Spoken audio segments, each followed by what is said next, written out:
ঈদ হয়েছিল সেই ৭ তারিখে আর আজকে হলো ১৭ তারিখ। এই ১০ দিন আলহামদুলিল্লাহ বেশ ভালো কেটেছে আমাদের। তাই আপনাদের সাথে কোনো ব্লগই শেয়ার করা হয়নি। এবার ভেবেছি আস্তে আস্তে সব কিছু শেয়ার করব। যদিও মুত্তাকিন মুনজাইনের পাপা ঈদে বাড়িতে আসতে পারেনি, তাই মুত্তাকিন মুনজাইনকে ঈদের দিন কোথাও নিয়ে যেতে পারিনি, কিন্তু বাচ্চারা কিন্তু যাওয়ার জন্য বেশ বায়না করছিল। সবাই যখন নতুন নতুন জামা কাপড় পরে বাইরে যাচ্ছিল এবং ওদেরকে যখন আমি নতুন জামা পরিয়ে ছবি তোলার জন্য রেডি করছিলাম, তখন ওরা বায়না ধরছে, মাম্মা মাম্মা পাপাপ পাপাপ দুন্দুল দুন্দুল, মানে সুন্দর জামা পরেছি, আমাদেরকে পাপাপ নিয়ে যাও। তারপর বাধ্য হয়ে আমি, আব্বু এবং পাশের বাসার একটা ছেলে সবাই মিলে বাইরে বিকালবেলা একটু হাঁটতে গিয়েছিলাম। এভাবেই আমাদের ঈদের দিনটা কেটে গিয়েছিল। তারপর ঈদের পরের দিন চলে গিয়েছিলাম আমার নানু বাড়িতে, অর্থাৎ মুত্তাকিন মুনজারিনের বড় মার বাসায়। যেহেতু আমার শুধুমাত্র নানুই বেঁচে আছে, আমার নানু ভাই দাদু ভাই কেউই নেই।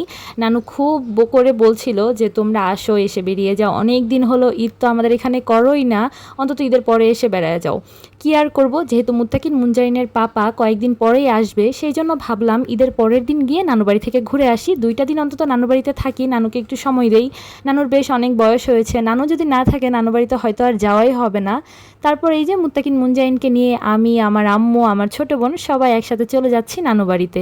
নানু বাড়ি, মামার বাড়ি মানেই কিন্তু অন্যরকম একটা অনুভূতি। ছোটবেলা থেকে আমি বেশ অনেকবার নানু বাড়িতে গিয়েছি, আর মাঝে মাঝে তো আমি একাই চলে যেতাম। আমার যখনই যেতে ইচ্ছা করতো তখনই আমি নানু বাড়িতে চলে যেতাম, কারোর জন্য পরোয়া করতাম না।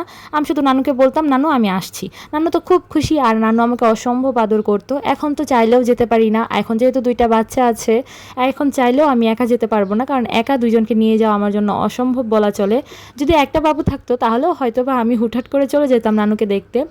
যাই হোক, এখন আর আগের মতো চাইলেও যেতে পারি না। একটা সময় গিয়ে আসলে মেয়েদের লাইফ চেঞ্জ হয়ে যায়, যেহেতু এখন বিয়ে হয়ে গিয়েছে, হাজব্যান্ড আছে, হাজব্যান্ডকে নিয়েও হুটহাট করে চলে যাওয়া যায় না, আবার হাজব্যান্ডকে ছেড়েও যাওয়া যায় না। এখন তো বাচ্চা আছে, আরও বেশি একদম আমি ঘরবন্দি হয়ে গিয়েছি।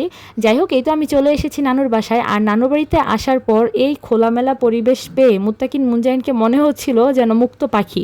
আমাদের ছোট্ট বাসায় থাকতে থাকতে ওরা বোর হয়ে গিয়েছিল। আর যেহেতু বাসার সামনেই রাস্তা, দুজনকে একসাথে নিয়ে তো বের হতেও পারি না সব সময়। এখানে যেহেতু সেরকম কোনো ভয় নেই, শুধুমাত্র বড়সড় একটা পুকুর ছিল, সেই দিকে যেন না যায় সেইটুকু খেয়াল রেখেছি। কিন্তু গ্রামের বাড়িতে তো অনেক জায়গা থাকে, অনেক স্পেস থাকে। তো মুত্তাকিন মুনজাইন অনেক খেলা করেছে। প্রথম দিন গিয়ে তো ওরা একদম বিকাল থেকে সন্ধ্যা পর্যন্ত প্রচণ্ড খেলেছে। আমি ওই টাইমটাতে ভিডিও করতে পারিনি, কারণ আমি ওই টাইমটাতে ওদেরকে সময় দিচ্ছিলাম, সেই জন্য আর ভিডিও নেওয়া হয়নি। আর ওরা যাওয়ার পর থেকেই বিকালের থেকে একদম সন্ধ্যা পর্যন্ত এতটা খেলেছে, এতটা ধুলামাখি মেখেছে যে সন্ধ্যার পরে আমি ওদেরকে গোসল করিয়ে তারপর ঘরে তুলেছি। আর নানু তো আমাকে সেই কি বকা, যে বুঝতে পারছেন, যেহেতু নানু বলে কথা, আগের দিনের মানুষ, কথা একটাই, সন্ধ্যাবেলা গোসল করালে কিন্তু ঠান্ডা লাগবে। অন্য এক জায়গায় এসেছো? হ্যাঁ, অন্য এক জায়গায় এসেছি, তবে আমি কিন্তু গরম পানি করে বাবুকে গোসল করিয়েছিলাম। আর বাবুরা কতটা এনজয় করেছে নানু বাড়িতে এসে, সেটা আপনারা পরবর্তী ভিডিও দেখলেই বুঝতে পারবেন। অনেক দিন পর নানুর হাতের চালের রুটি আর গরুর মাংস খেলাম। আমাকে এতগুলো রুটি দিয়েছে, কিন্তু আমি কি আর এতগুলো খেতে পারি? যাই হোক, যতগুলো পেয়েছি খেয়েছি। তারপর গাছের কাঁঠাল ছিল, কাঁঠালও খেয়েছি। আর কাঁঠালটা হচ্ছে চাইলা কাঁঠাল, যেই কাঁঠালটা আমি পছন্দ করি। খুব বেশি লেশলেশা, মানে অনেক বেশি পাকা কাঁঠাল আমার পছন্দ না। আর তারপর এটা হচ্ছে গাছের কদম ফুল।